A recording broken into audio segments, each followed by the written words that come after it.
12 मार्च 1993 दोपहर का वक्त। मुंबई अपनी रोज की भागदौड़ में व्यस्त थी। किसी को अंदाजा भी नहीं था कि अगले कुछ मिनटों में सब कुछ बदलने वाला है। और फिर एक जोरदार धमाका। लोग समझ भी नहीं पाए कि क्या हुआ। तभी दूसरा धमाका, फिर तीसरा, और फिर एक के बाद एक। सिर्फ 2 घंटे के अंदर पूरी मुंबई दहल चुकी थी। ये कोई साधारण हमला नहीं था। ये एक ऐसा प्लान था जो महीनों पहले तैयार किया गया था। उस दिन कुल 12 से ज्यादा जगहों पर बम धमाके हुए।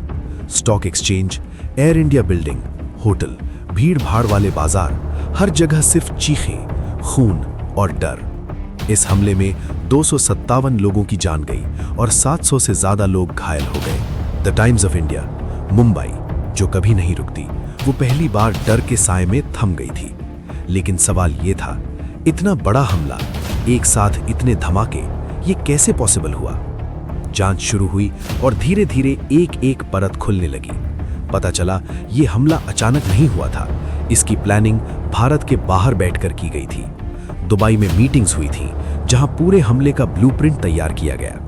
द टाइम्स ऑफ इंडिया, इस हमले के पीछे जिन नामों का खुलासा हुआ उनमें सबसे बड़ा नाम था दाऊद इब्राहिम। एक ऐसा नाम जिससे उस समय पूरा अंडरवर्ल्ड कांपता था। जांच एजेंसियों के मुताबिक दाऊद इब्राहिम इस हमले का मुख्य मास्टरमाइंड था। लेकिन वो अकेला नहीं था, उसके साथ था टाइगर मेमन, जिसने इस पूरे ऑपरेशन को जमीन पर अंजाम दिया।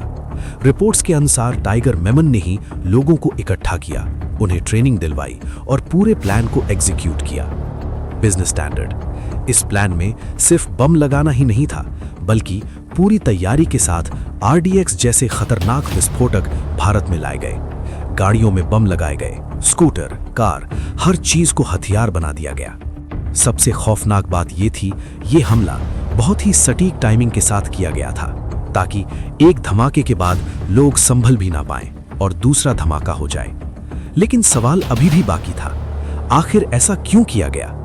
जांच में सामने आया कि यह हमला एक बदले की भावना से किया गया था और इसके लिए युवाओं को बहकाया गया, उन्हें ट्रेनिंग दी गई।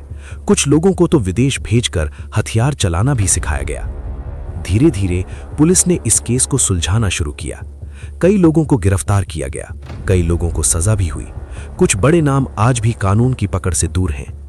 इस हमले में शामिल कई आरोपियों को कोर्ट ने दोषी ठहराया। अबू सलेम, मुस्तफा दाऊसा और कई अन्य लोगों को सजा दी गई। लेकिन जिस नाम को सबसे बड़ा मास्टरमाइंड बताया गया, दाऊद इब्राहिम, वो आज भी भारत की पहुंच से बाहर माना जाता है। यह हमला सिर्फ एक आतंकी घटना नहीं था, ये एक ऐसा घाव था जो आज भी मुंबई के दिल में जिंदा है। उस दिन मुंबई ने बहुत कुछ खोया, लेकिन एक चीज नहीं खोई, उसकी हिम्मत। धमाकों के कुछ घंटों बाद ही लोग एक दूसरे की मदद करने लगे। घायल लोगों को अस्पताल पहुंचाया गया, खूनदान किया गया और मुंबई फिर से खड़ी हो गई। लेकिन आज भी जब 12 मार्च आता है, एक सवाल फिर उठता है, क्या उस दिन का असली इंसाफ कभी पूरा होगा? और सबसे बड़ा सवाल, क्या मास्टरमाइंड कभी पकड़ा जाएगा, या ये कहानी हमेशा एक अधूरी सच्चाई बनकर रह जाएगी?